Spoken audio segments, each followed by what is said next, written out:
Welcome everybody. It's Don Giannetti at Lighting Essentials and Project 52 Pro.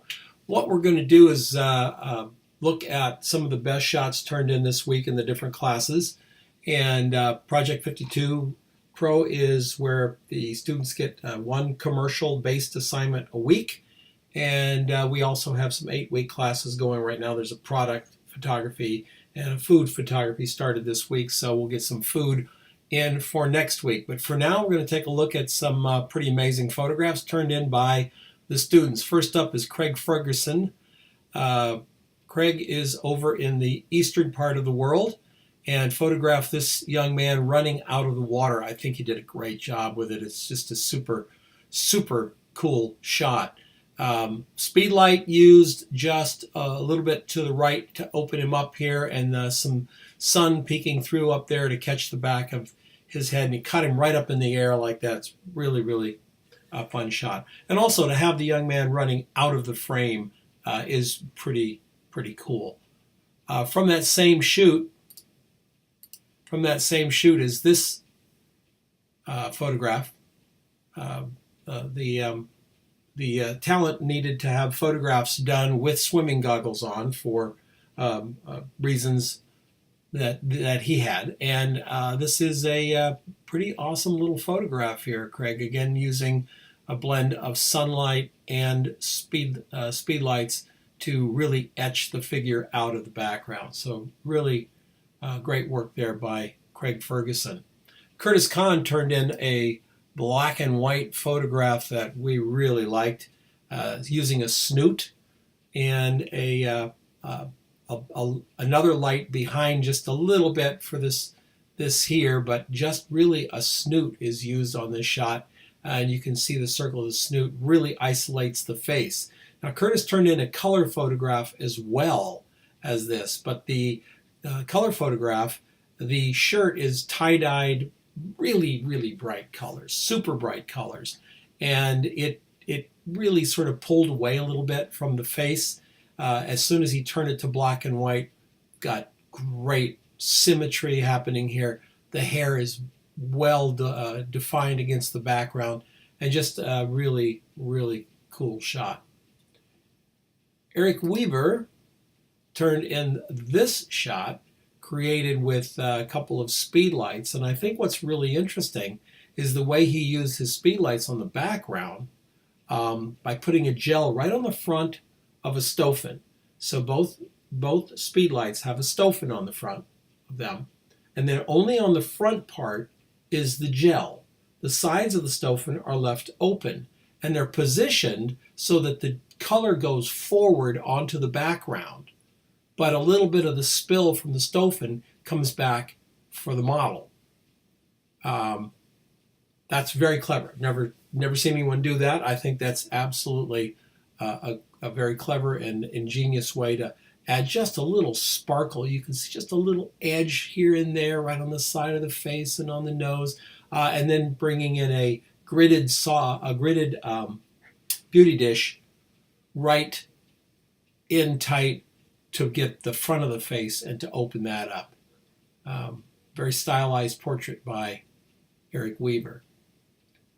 Irina Ishenko gave us this black and white shot that really looks like film. She used a color film emulator in Photoshop, Tri-X, to get this kind of grainy looking shot, and it worked out really well, because when I looked at it, it looked like Tri-X to me. So really pleased with it. Very simple, and nothing but a big window behind the photographer.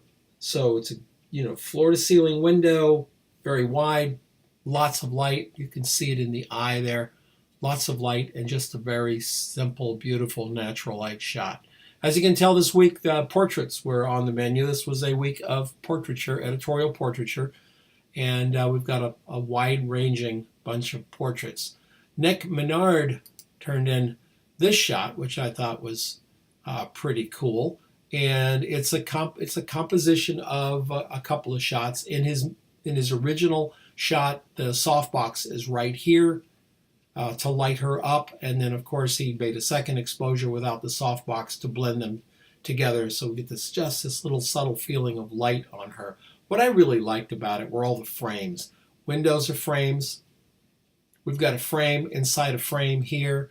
We've got a frame inside a frame here. We've got all these different frames, and then our talent is sitting next to a frame, in a frame, surrounded by a frame. There's so much going on in the picture that I found it really interesting, and the way that Nick used his light to isolate her down here. I mean, there is no doubt where your eye goes. Your eye goes right to her with the warm colors around her. She's in this frame inside another frame, and then all this busy stuff around just gives it a lot of context. That was very well done. Rick Savage photographed his wife and their cat and used a lot of flair to do so. Kick, boom, smash on the cymbal. Anyway, using a light to the back with a Roscoe gel on it, he got this flare in camera and got the perfect moment, perfect expression of cat owner and cat matching each other. Isn't that amazing? I think sometimes I'm very happy my dog doesn't look like me or me look like my dog. But in this case, it works out just beautifully. Nicely done, Rick. Thank you. Joy Goddard turned in this interesting shot. The assignment was to shoot a cover. The cover is given to them, to the students. The cover is given to them, so they have to shoot within the layout of the cover. It's great practice. It's difficult to shoot sometimes when you're constricted by where things can go. So you've got to plan it out in your photograph, really plan it out very strongly where those images are going to fit within this already set up header there. So she shot the gentleman with a mirror, a single light from the side, and decided not to fill it in from the right side because the drama is just really, really nice here. Nicely done shot. I think what's one of the places that makes it really cool is this little light area here coming right down and giving us the outline of his head and shoulder. Little things like that can make a big, big difference in your photograph. And it really, really does in this photograph. It just gives us that separation that we really need because it's very dark over here.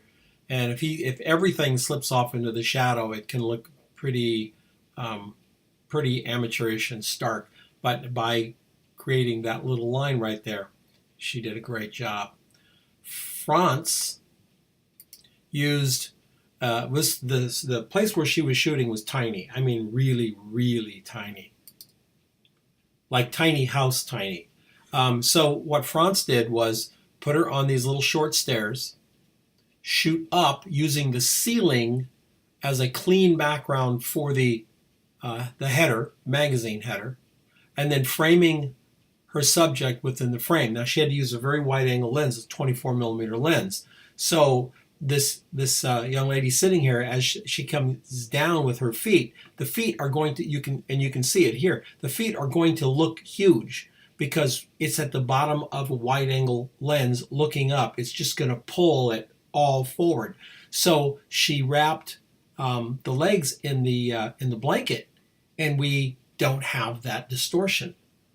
We just don't have it. It's perfectly there in the image. The blanket's getting distorted, but we don't really notice it. I mean, you can tell about the size of this width here and the width down here about where her feet would be. Her feet would be, the size of her head or larger and not work. So France, using a nice clean background back here, and another thing I really liked, by the way, was the gradient.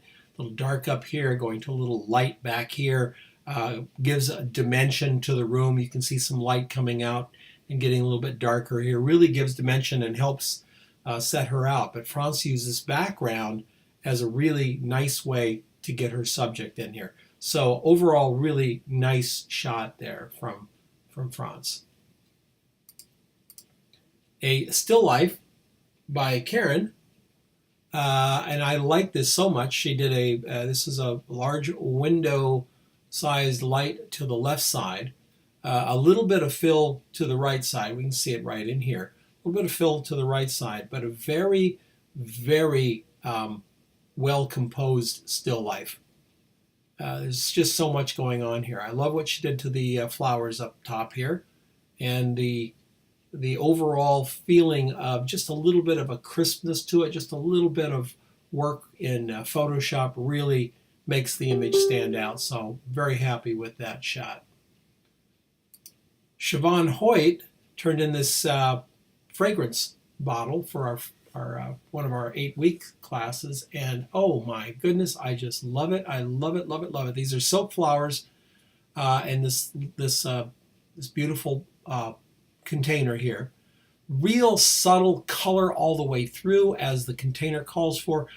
These are 2 soft boxes on each side, a soft box on top, and then everything, all the lighting is just tweaked to be absolutely exquisite on these flowers. A little bit of work in Photoshop, and we have this stunning photograph. I also like this real subtle horizon line back here. Just gives us a base for it to be sitting on. Gives it a place for it. So good job there, Siobhan. Last one is Sofong. Anjali Fong turned in this Versace bottle. I love the light on the top right through here. We can see through the bottle, and she picked up the gold in the front here without throwing a big highlight back up on the cap, or reflection actually, back up on the cap. Right side is a scrim, so you can see it's a little bit brighter going here, so it's gradient, and then the left side, large card, another card right back behind it here. So lovely shot, a little bit of Photoshop work for the background, and a nice blend. So beautiful work from the Project 52 folks. If you'd like more information on Project 52, just look down at below, and there'll be links down there. Thanks, everybody. I'll see you next week with the best of Project 52.